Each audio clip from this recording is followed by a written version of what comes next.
The Witcher series really did well to capture that sense of exploring a brutal fantasy world as a protagonist who knew how to get their hands dirty. But in the upcoming dark fantasy RPG The Blood of Dawnwalker, a new game from a team of former creatives behind The Witcher 3, it leans further into a morally ambiguous setting as you decide which path its protagonist will take.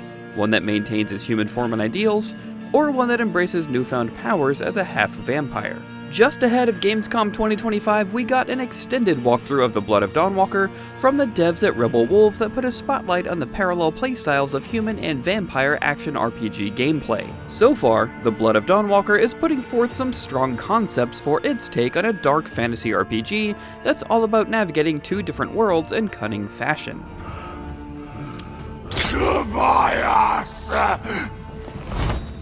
Part of what makes vampires so compelling as horror characters is that they can be tragic figures. Having to contend with supernatural forces that potentially put them at odds with humanity is a concept that can be great to explore in video games. That idea is at the heart of The Blood of Dawnwalker. I am life. I am death. I am everything in between.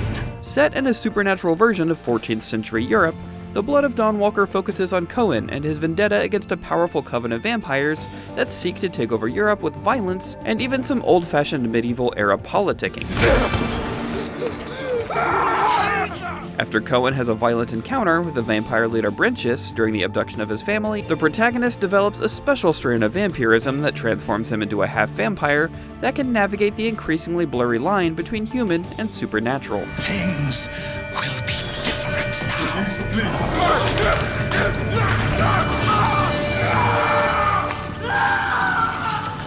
For all of you.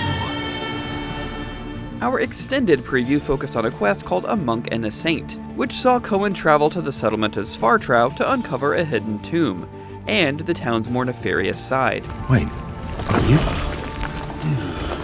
you Mihai? This quest features a round of combat sequences against some foes capable of withstanding Cohen's abilities in both his human and vampire forms. It initially seemed standard fare for an RPG quest, but where Dawnwalker differs is in how the quest can change depending on the time of day and which form you take on to complete it. The leading narrative hook carrying players forward is the month-long time limit, giving Cohen only a limited period to rescue his family. You can largely advance the day at your choosing, and Dawnwalker doesn't necessarily pressure you to make some time-specific choices. That said, your approach to progression will very much influence the course of events in Cohen's journey, especially with which side of Cohen is taking the lead. Time is essentially a resource that you can spend with each passing quest and activity, and depending on what you do and when you do it. The developers gave us a run of the preview's main quest from two different sides, as both Cohen's human and vampire forms. When playing as the latter, Dawnwalker shifts to a stealth action playstyle, where the protagonist must avoid detection from guards and civilians. Cohen's vampire abilities are also unleashed in this state, allowing players to walk on walls, teleport, and use blood abilities and vampiric claws to cut down foes. And yes, you'll also be able to drain the blood from humans, foe and non-combative alike, for stealth takedowns or outright executions. I was impressed by how much the action and pacing looked like a mix between The Witcher's grand scope and the immersive sim element of Dishonored when seeing Cohen in his vampire form. You can truly leap across rooftops and get the jump on some foes, which was very satisfying to see. Better be quiet. However, it shows how players will have to grapple with some moral choices, as Cohen, who needs to feed to maintain his vampire abilities during the night, must do. While you can feed on animals to offer some temporary relief, the larger payout comes from human targets. The vampire form looks to present a more direct and action-heavy approach to engaging with the quests. However, Cohen's human form presents an interesting contrast by focusing more on investigation and tactical methods. Because Cohen can blend in with others in his human form, there are far more opportunities to engage with the different characters and uncover pathways for success without the need for bloodshed. Perhaps the crypt was built over or sealed away? It was also fascinating to see how the characters react to knowing the vampires are now in control of the region and that life is, understandably, far worse off. When things pop off, combat shows the stark differences in Dawnwalker's playstyles. I adopted the tactical action approach, which feels like a blend of The Witcher 3's versatile swords and sorcery combat flow, combined with the calculated nature of Kingdom Come Deliverance 2's swordplay. It presents an opportunity for players to feel powerful, where they have to exploit vulnerabilities. In his human form, Cohen relies on his swordplay, along with gadgets and hex spells, to overcome some enemies. Similar to the Outer Worlds, you can pull up a tactical menu to target an enemy to execute attacks that can stun foes or deliver killing blows.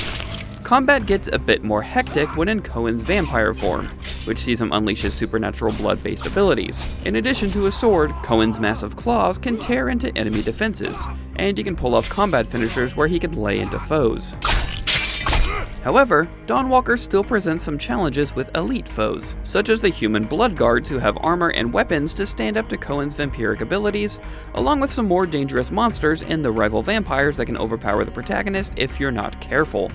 An interesting detail that the developers highlighted during the presentation was that players could make a beeline to the primary goal of the game early on. Think of how players might try to defeat Ganon in the opening hours of The Legend of Zelda: Breath of the Wild. However, the team stated that it'll be a challenge to pull off, as the core game is all about powering up Cohen with new gear and abilities. Still, I'll be curious to see if it's possible for players to clear the campaign early on in Cohen's journey. I wish we had more of an opportunity to see what the larger world would be like, but so far, The Blood of Dawnwalker captures that feeling of navigating two different worlds as a half-vampire, which is a very compelling premise for a role-playing game. Compared to The Witcher 3 or developer Dontnod's Vampire, The Blood of Dawnwalker captures that open-ended freeform nature of classic role-playing games like Gothic 1 and 2, which is exciting to see. Hopefully the full game will be able to deliver on the concept of a vampire RPG with some world-changing stakes. For more on IGN's coverage of Gamescom 2025, check out our recent previews of Ninja Gaiden 4 and Marvel Cosmic Invasion. And of course, for everything else in the world of video games, stick with IGN. They tried to change me into one of them. But I became something else instead.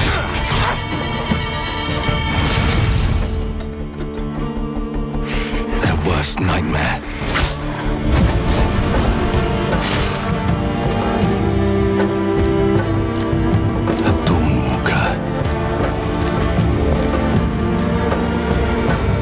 Trapped between the two worlds.